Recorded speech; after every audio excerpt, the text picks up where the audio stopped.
Testing of C&A DPT-250 differential pressure transmitter. For testing, we add some pressurized air spark supply and as input signal.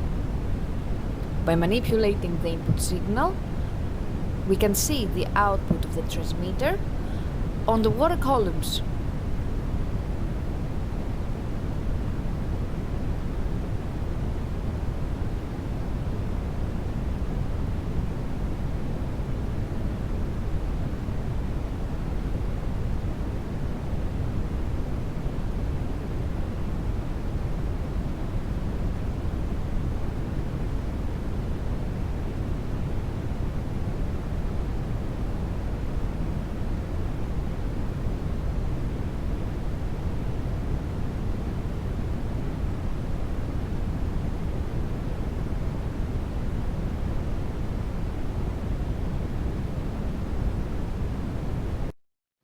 It is now clear that the DPT-250 differential pressure transmitter is working successfully and is ready to be delivered to the customer.